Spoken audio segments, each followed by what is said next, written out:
Mesdames et messieurs, bonsoir et bienvenue à cette édition spéciale de Direct. Toujours avec vous, chers téléspectateurs, et les dernières nouvelles concernant la session de clôture de ce forum africain contre la corruption qui a terminé ses travaux cet après-midi à Sharm el-Cheikh. Une séance de clôture qui s'est achevée par une dizaine de recommandations concernant ce forum africain contre la corruption, dont bien sûr la mise en œuvre des engagements continentaux et internationaux, la nécessité de promouvoir une action africaine commune, une sensibilisation publique à l'égard du danger de ce fléau de la corruption à travers ou dans les pays africains. Ce forum africain contre la corruption qui s'est déroulé pendant 2 jours à Sharm el-Cheikh, hier bien sûr avec la participation du chef de l'État Abdel Fattah al-Sisi, son discours durant lequel il a mis en œuvre également les efforts déployés par l'Égypte et par les instances concernées en Égypte, par les autorités de contrôle anticorruption, les autorités de gains illicites, et comment l'Égypte a entrepris ses pas en matière de lutte contre la corruption. Une participation de plus de 51 pays africains à ce forum africain contre la corruption à Sharm el-Cheikh, et donc plus de recommandations aujourd'hui à cet égard. Nous allons parler de tout ça, de ces recommandations et du rôle de l'Égypte, cet exemple à prendre à travers les pays africains également, nos pays amis et frères, pour la lutte contre la corruption, puisque la volonté a été affichée par les personnes présentes, par les instances, les représentants des instances concernées. Et pour parler de tout ça en détail, nous avons le plaisir d'avoir avec nous Dr Cherif Amir, qui est professeur de relations internationales à l'Université de Paris. Bonsoir, Dr Cherif. Bonsoir.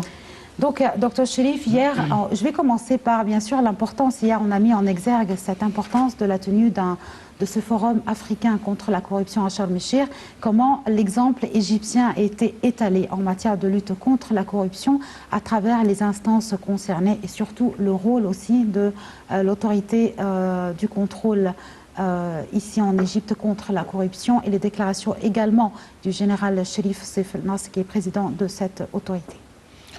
D'abord, l'Égypte est toujours l'exemple à suivre dans ses démarches administratives, parce que l'Égypte a une histoire très ancienne dans la gestion administrative des affaires de l'État et le contrôle surtout. Bien évidemment, les dernières années, c'est-à-dire plus de 30 ans, il y a eu une chute dans ce niveau, sauf qu'on a vu avec l'arrivée du président Abdel Fattah al-Sisi dès son premier mandat, ce type de travail a été repris sérieusement par le président lui-même. Et il a ordonné, il a donné ses ordres que cette institution de gestion, de contrôle administratif des affaires de l'État soit reconstruite de nouveau pour que la surveillance de l'État soit déjà une étape à reconstruire l'Égypte, parce que si on n'a pas la possibilité de contrôler la gestion de l'État, que ce soit la corruption ou autres affaires illégales, il y aura souvent un problème à reconstruire l'Égypte et à donner même la confiance aux citoyens au sein de l'Égypte et aux investisseurs à l'extérieur de l'Égypte. Alors je trouve qu'on a donné un exemple par cette hiérarchie juridique qui a été construite et qui a été présentée aux pays africains comme un modèle. C'est un modèle de gestion et de contrôle qui a une forme de pyramide avec la tête de cette institution qui donne précisément les données au chef de l'État dans chaque affaire. On a vu ça avec beaucoup de responsables administratifs en Égypte qui ont été mis en examen, arrêtés pour des affaires légales, parce que c'était clair pour tout le monde, et le président Abdel Fattah al-Sisi était clair avant d'être élu président, élu démocratiquement en 2014, c'est que personne n'échappera à la loi. Et là, c'était déjà, ça c'est ce qu'on peut dire la ligne de conduite de sa politique de gestion de l'État. Je crois que maintenant, lorsqu'on rencontre nos amis en Afrique, et ce débat commence à être mis sur la table, l'Égypte, bien sûr, on a encore à faire dans ce domaine, mais on est déjà un bon exemple à suivre. Oui. Dr Cherif, également hier, le président Abdel Fattah al-Sisi a affirmé que les efforts déployés par l'Égypte en ce sens concernant la lutte contre la corruption à travers les instances concernées, à travers aussi les derniers résultats du travail de l'autorité du contrôle administratif résidée par le ministre Cherif Seyfeldine, que les efforts déployés par notre pays n'étaient pas isolés également des efforts internationaux, toujours en matière de lutte contre la corruption. Oui. C'est parce que nous voulons une réussite à l'extérieur de l'Égypte aussi pour l'investissement.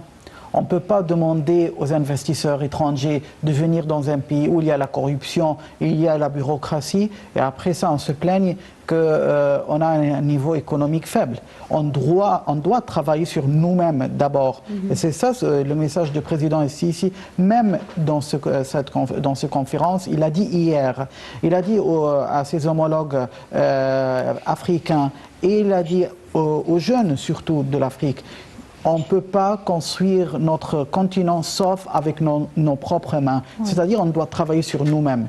L'Égypte, elle a travaillé sur son modèle, a travaillé à renforcer des données, que ce soit aux banques mondiales ou que ce soit à l'institution monétaire, Fonds monétaire international, pour donner plus de confiance.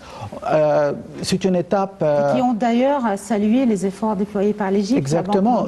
Christine Lagarde, la présidente du Fonds monétaire, elle a rencontré le président Sisi à plusieurs reprises, et la dernière rencontre était une excellente rencontre parce qu'elle a trouvé qu'il y a eu un progrès qu'on ne pouvait pas imaginer que l'Égypte allait le faire. Sauf que le caractère du président ici, comme vous le savez, il y a toujours un calendrier. Oui. Il faut travailler selon ce calendrier. Il faut donner des données claires, nettes, précises, solides, et le fournir à nos amis investisseurs de l'extérieur et aux institutions monétaires internationales. Et ça a été fait. Et ils ont vu les chiffres et c'était remarquable. Alors maintenant, il est clair que l'Égypte, qui est la présidente de l'Union africaine, elle a aussi la responsabilité à l'égard de ces pays africains frères également. Exactement, à leur faire comprendre que économiquement, vous devez comprendre qu'il faut être très clair, très rigide, très sévère avec la corruption, parce que déjà ce continent a été frappé par la famine, par les guerres civiles et par les conflits tribaux, et maintenant on a aussi la corruption. Et on a également un agenda de développement durable 2063 et la corruption demeurera toujours la principale entrave à ce genre au développement de l'Afrique. Cette volonté a été affichée donc par la présence de plus de représentants, de plus de ministres également de l'Intérieur, de justice, des présidents des instances concernées anticorruption, gains illicites lors de ce forum africain tenu à Sharm el-Cheikh. La volonté, à côté de plusieurs autres mesures concernées, Dr Cherif, on a parlé premièrement du contrôle administratif dans chaque État africain, on a parlé également de législation, on a parlé aussi du point de vue judiciaire. Donc, pour commencer cette lutte à travers également les académies nationales dans les pays africains, est-ce qu'on commence par un contrôle administratif ou judiciaire ou en parallèle les trois départements administratifs, judiciaire et législatif? Bien sûr, ce qui est exemplaire, c'est le travail parallèlement. Parce que c'est inutile de commencer par un secteur et laisser l'autre, il y aura un dérapage, et ce dérapage causera des dégâts après. Sauf s'il n'y a pas une possibilité de faire un travail parallèle, il faut commencer d'abord par la gestion administrative. Parce que la gestion administrative commence à mettre les règles très claires à tout le monde. Ceux qui sont déjà dans une infraction juridique, ils vont se rendre compte à un certain moment qu'ils ont maintenant affaire avec de nouvelles règles. S'ils ne vont pas se soumettre à ces règles de l'État, qui sont rigides, qui sont claires, qui sont draconiennes, comme on a fait ici en Égypte, ils vont normalement tomber dans un piège. Et là, on a vu beaucoup de responsables que lorsqu'il y a eu de nouvelles règles qui ont été mises en place, Et ça, c'est alors le secteur le plus important, la gestion administrative, c'est ce que le président Abdel Fattah el-Sisi a fait dès le départ. Certains n'ont pas compris qu'il y avait vraiment de nouvelles données et de nouvelles méthodes de gestion draconiennes. Celui qui fera une infraction contre le budget de l'État, qui est déjà l'impôt des citoyens et qui va entraver le déroulement du travail de l'État, dans ce cas-là, il sera sanctionné. Et sanctionné sans merci. Et ça a été fait. Alors je crois que maintenant qu'on a mis les règles, après ça, on passe à la deuxième étape qui est judiciaire. D'accord. On a également parlé, Dr Cherif, l'Égypte, par la voix de l'Égypte, on a parlé de la technologie, l'importance de la technologie. Pourquoi dit-on que l'Égypte pourrait-elle être un exemple à suivre? Premièrement, à travers la transformation numérique. Le gouvernement égyptien a effectivement procédé à cette graduelle transformation numérique, donc à la hauteur de des nouvelles technologies. Pour être un exemple, on regarde aussi les autres pays africains qui ont besoin de se doter de plus de technologies. Oui. Comment vous évaluez cette situation aujourd'hui? Cette situation, elle est imposée sur nous tous, que ce soit en Égypte ou que ce soit ailleurs. La technologie, elle est maintenant demandée par tous les systèmes économiques et les systèmes même sécuritaires partout dans le monde. Vous allez dans n'importe quelle ambassade ou est-ce que vous allez, il y a déjà l'empreinte numérique. C'est fait. Alors, et déjà maintenant, dans plusieurs pays en Europe, vous terminez vos papiers administratifs à travers l'ordinateur. Oui. Et je crois que je me souviens très bien qu'une des premières rencontres entre le président Abdel Fattah el-Sisi et Christine Lagarde, la présidente de FMI, elle avait demandé que l'Égypte fasse des étapes très rapides dans la monnaie numérique, c'est-à-dire les cartes bancaires.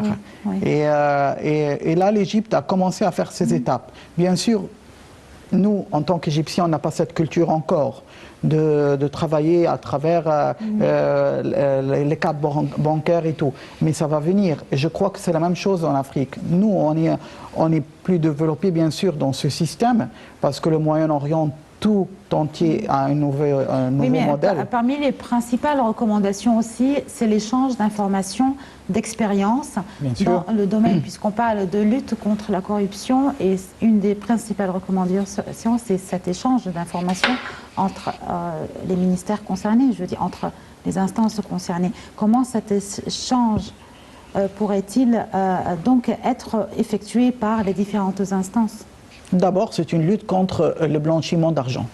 Parce que souvent, ce qui concerne les États sur cette question, c'est souvent une question de certains hommes d'affaires qui croient qu'en passant de l'argent à travers des banques africaines et à travers certains pays africains, grâce à la corruption, ils peuvent travailler illégalement. Je crois que maintenant l'Afrique est en train d'entrer dans le système mondial tout entier. Je crois que l'Égypte aussi est en train d'ouvrir cette porte à l'Afrique. Et là, cette lutte doit démarrer immédiatement. C'est-à-dire, il ne faut pas que l'Afrique soit un bastion ou un paradis fiscal, comme on l'a dit, de certains personnages ou figures qui veulent faire du blanchiment d'argent. Là, ça vient l'échange d'informations. Si on commence à faire un système numérique, un système de communication entre les administrations concernées ici en Égypte et leurs homologues en Afrique, là, ça va faire un barrage à tous ces hommes d'affaires et ces personnalités qui souhaitent travailler illégalement et causer des dégâts aux économies africaines. Oui. L'Afrique a besoin maintenant d'investissements plus que jamais, puisque maintenant les portes d'immigration vers l'Europe sont fermées. Donc, comme le président Abdel Fattah el-Sisi l'avait dit correctement et à juste titre, c'est que maintenant il faut travailler sur nos pays. Oui. Parce que là, on n'aura plus l'opportunité d'aller ailleurs ou dépendre sur quelqu'un d'autre. Là, on va commencer par la corruption qu'il faut combattre pour qu'un investisseur étranger puisse venir. Parce que la réputation d'un pays, elle est très critique dans ce domaine. Oui. il y a des bureaux, moi je l'ai vu par expérience, même en France, il y a du bureau qui travaille pour certaines compagnies internationales et qui collectent les renseignements sur le niveau de corruption et la transparence d'un tel pays. Et puis, il le renferme, il présente à la compagnie internationale l'information, leur dire ce pays, vous pouvez y aller tranquillement là-bas, il n'y aura pas de corruption, il n'y a pas de problème sur le niveau bureaucratique, vous pouvez travailler là-bas. Oui. Alors, et là, c'est très important qu'on fait une chaîne de connexion ensemble, et après, on la présente à l'extérieur. Parce que tout est clair maintenant à tous les pays dans le monde et pour les compagnies internationales. Si vous n'avez pas un niveau de transparence, un niveau très rigide de combattre la corruption, parce que la corruption veut dire qu'il y aura après ça des commissions, et les commissions, ça fait des dégâts pour les hommes d'affaires et investisseurs de l'extérieur.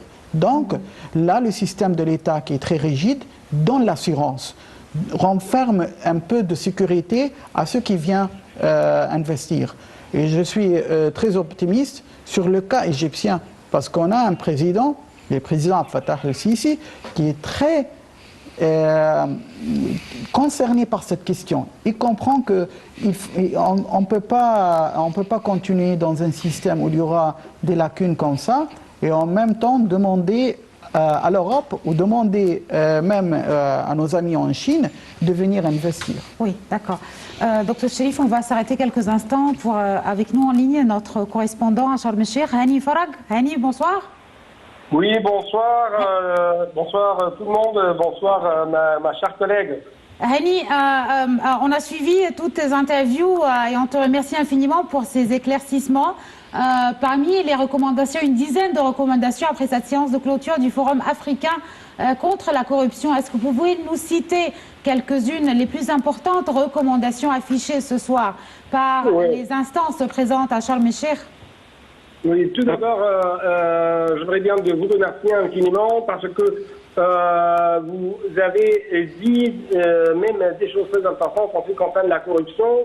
Qui est, donc si je peux dire, c'était une reconnaissance par les interlocuteurs et les hommes qui ont donné des allocutions pendant les sessions de cette conférence. La corruption est devenue même le premier obstacle devant le développement, la construction de la démocratie. Les pays ont essayé donc cette fois-ci, à partir de ce rendez-vous tout à fait exceptionnel, comme il a été déclaré, ont essayé d'exposer leur vision. Et M. Cherif Seyfeddine, le ministre égyptien chargé du contrôle administratif, bien sûr, a dit que l'Égypte s'engage à présenter des aides et former des cadres dans les institutions impliquées dans la lutte contre la corruption. Et il y avait même une reconnaissance en ce qui concerne le besoin d'avoir des efforts coordonnés au niveau continental. Même avant d'arriver à répondre à votre question, permettez-moi même de vous dire qu'il y avait par exemple, la ministre de la Justice du Ghana qui avait une sorte d'intervention pendant la session de clôture. Madame Gloria Kovo a dit même que, si je peux dire, la prévention, c'est une bonne chose afin de lutter contre la corruption.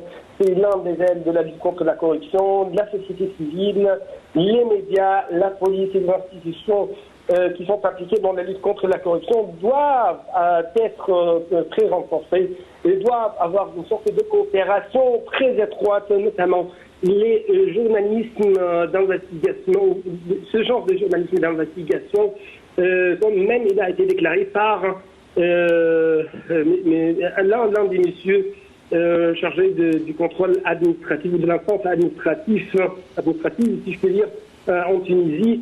Autre chose, c'est... Ils ont également évoqué la nécessité d'une promotion d'une action africaine commune oui, concernant... de recommandations. J'arrive à ce point, bien sûr, les recommandations. Le premier point, c'est le besoin ou la nécessité de mettre en place un plan stratégique au niveau continental à travers une commission dans les secteurs de l'enseignement, dans le secteur de la justice et de développement économique, et ce, à travers une commission formée par les instances concernées dans la lutte, concernées par la lutte contre la corruption. Et un autre point plutôt, c'est le fait de mettre en place un indice pour mesurer la corruption en Afrique. Troisième point, lancement d'une plateforme continentale du suivi des mesures visant à éradiquer la corruption.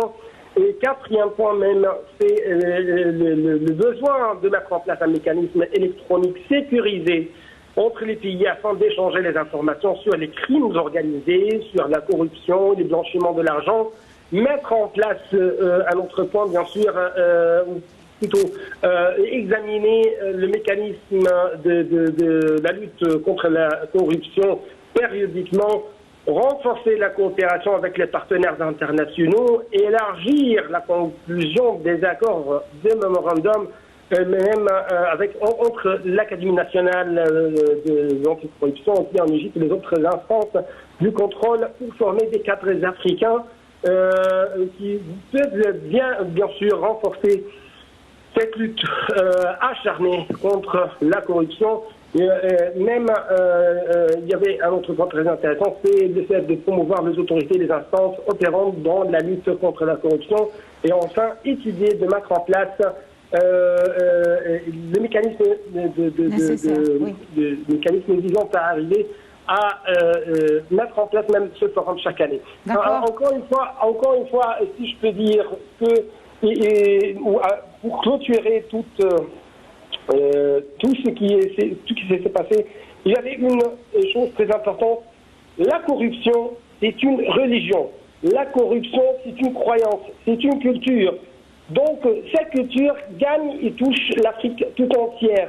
Et cette culture a bien des réseaux sur le terrain. Donc, d'où provient le coup très fort que les Africains doivent bien sûr porter la main dans la main. Ils peuvent, avec une bonne volonté politique et des sensibilisations au niveau individuel, tous peuvent, la main dans la main encore une fois, lutter contre la corruption, parce que, encore une fois, c'est une croyance. D'accord. Hani Farag, notre correspondant et envoyé spécial à Sharm el-Sheikh, qui a couvert pendant 2 jours ce forum africain contre la corruption initié par l'Égypte. Merci beaucoup, Hani. Voilà donc, Dr Cherif, un bref vraiment aperçu concernant, un bref résumé concernant les recommandations de ce forum.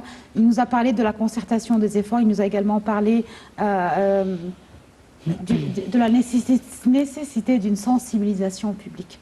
On va s'arrêter quelques instants, parler des premières recommandations de ce forum, des dernières recommandations et des premières recommandations et des résultats dans un commentaire détaillé de Rim Samir et de Shahinaz Ismail. Et je reviens avec Dr Cherif Amir pour parler en détail de cette action africaine commune des pays, de cette volonté chez les pays africains pour contrer la corruption. L'Égypte a fait de grands progrès dans la lutte contre la corruption sous toutes ses formes, et ces efforts ne sont pas isolés des efforts internationaux de la lutte contre ce fléau.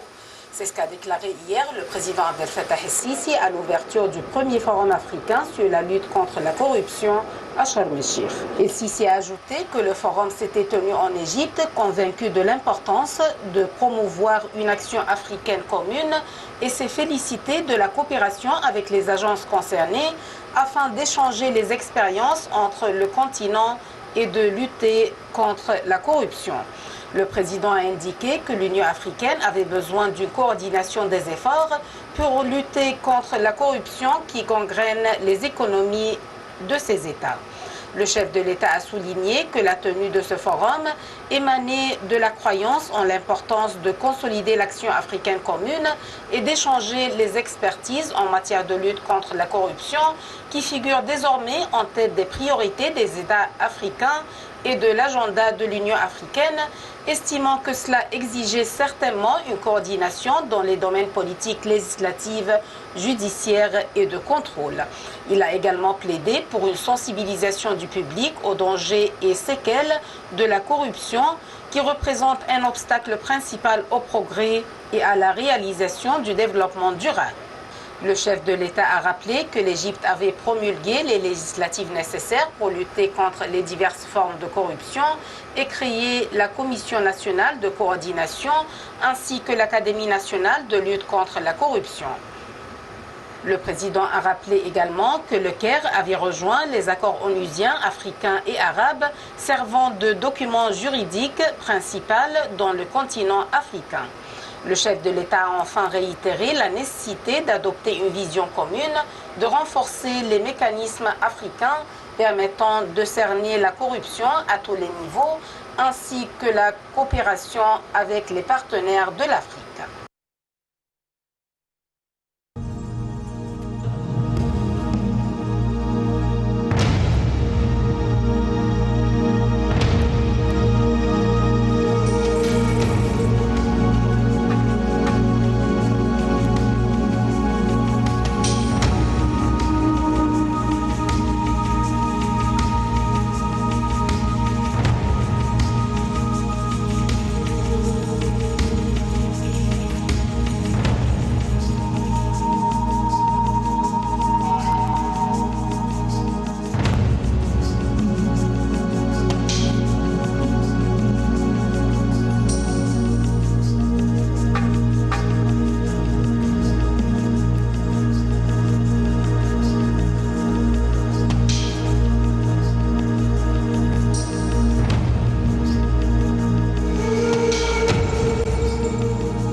Dr Cherif, notre correspondant a également évoqué lors de son intervention, parmi les recommandations, on a parlé d'une mise en œuvre des engagements continentaux et internationaux en matière de lutte contre la corruption.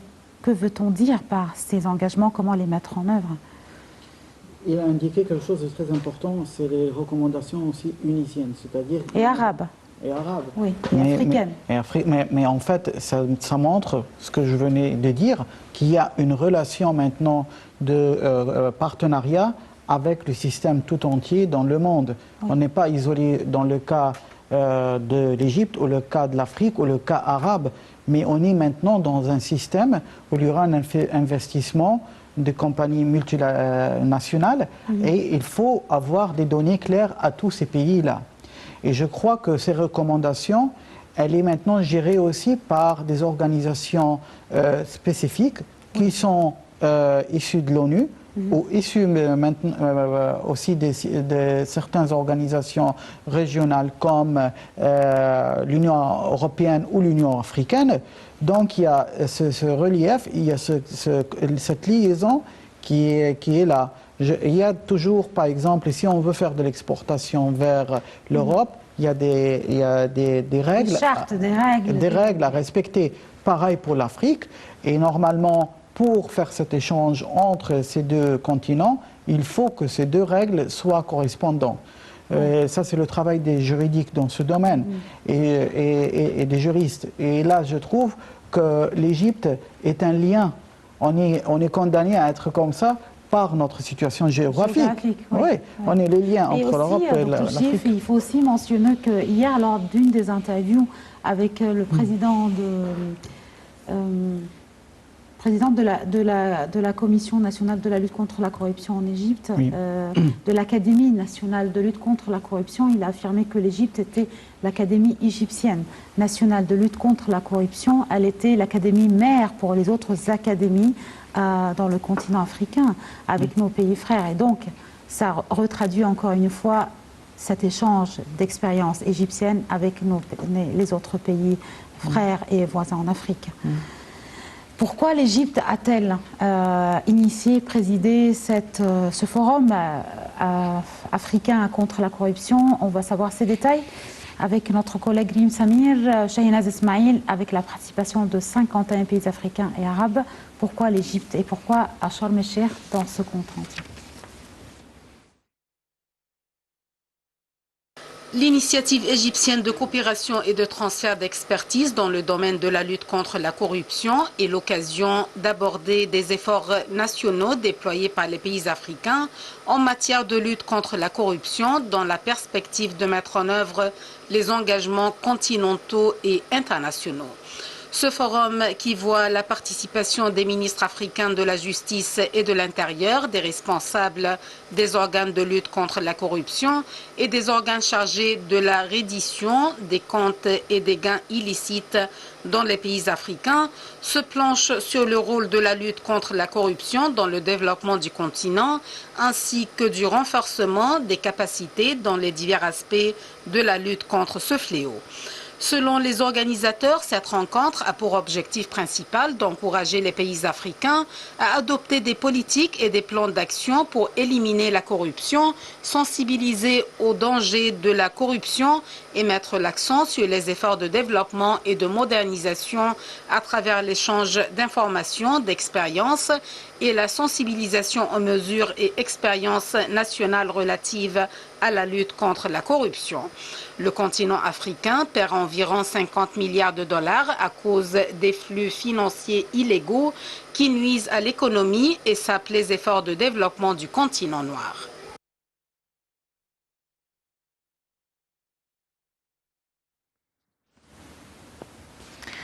Donc, Dr Cherif, je reprends toujours ces recommandations. Parmi les recommandations, on parle de sensibilisation. Une sensibilisation publique, comment pourrait-elle se faire? D'abord, à travers vous, les médias. Les médias. Ouais, ça, c'est très important parce que le public, il y a bien sûr l'Internet, il y a aussi la télévision. Et ce sont des outils extrêmement importants à tous les pays du monde. On sait que le secteur audiovisuel est beaucoup plus restreint, on peut le contrôler mieux à transmettre l'idée que l'Internet, parce que l'Internet, on sait qu'il y a des rumeurs, il y a beaucoup de sources qu'on ne peut pas vraiment savoir d'où elles viennent. Mais je crois que cette sensibilisation, c'est comme ça, d'abord par les médias. Deuxièmement, la formation des fonctionnaires. C'est-à-dire le rôle des académies, Dr Cherif, le rôle des académies justement de lutte contre la corruption. Déjà, les fonctionnaires, comme en France ça se passe, ils passent par une formation dans des académies pareilles. Ils entrent dans ces académies, on leur apprend les méthodes de comment il y a certaines sources utilisent une corruption, comment dire, clandestine, qu'on ne peut pas savoir, qu'on ne peut pas la remarquer facilement, comme le blanchiment d'argent. C'est très clair que l'Égypte est un État très avancé dans ce domaine. Je sais qu'il y aura beaucoup des Africains qui vont venir en Égypte, de nos frères africains, pour la formation en Égypte. Également, oui. N'oublions pas que le président Abdel Fattah el-Sisi, il a signé avec la France un accord sur l'ENA, de créer ici l'École nationale d'administration, à l'instar de la France. C'est-à-dire qu'il y aura un système académique pour la formation des fonctionnaires. Et je trouve que ça, c'est une étape très importante. Donc, les deux axes importants, c'est les médias et la formation des fonctionnaires, formation continue. Quoi que ce soit, un fonctionnaire, pour qu'il avance dans son métier, il doit suivre une formation technologique. D'abord, comment utiliser l'ordinateur, comment relier les informations à travers le système numérique. Et la concertation des efforts, des instances concernées aussi dans chaque pays africain avec... Ça, il faut suivre le modèle de l'Union européenne, c'est-à-dire réunion des chefs, des fonctionnaires des pays concernés. Comme en France et l'Allemagne et les Pays-Bas, ils se réunissent tous pour mettre un règlement et des directives après. Je crois que c'est très important, que ce soit ici en Égypte, que des réunions réglementées et des réunions périodiques qui concerne les chefs des fonctionnaires dans les pays africains qui se réunissent en Égypte. Et ça sera encore plus facile que les précédentes générations, parce que là, on a l'Internet, on a la communication. Donc, et la volonté aussi, elle est affichée. Et la volonté. Et c'est maintenant la nouvelle génération des chefs d'État, comme le président Abdel Fattah el-Sisi, ou même les jeunes fonctionnaires, ils sont tous accoutumés à la technologie. Alors, le travail, ça sera plus rapide, plus efficace, plus transparent. D'accord. Docteur Chérif Amir, je tiens à vous remercier infiniment d'être ce soir notre invité pour cette édition spéciale consacrée au Forum africain contre la corruption. Merci beaucoup. Vous êtes professeur de relations internationales à l'Université de Paris. Voilà donc, chers téléspectateurs, c'était une édition spéciale pour la couverture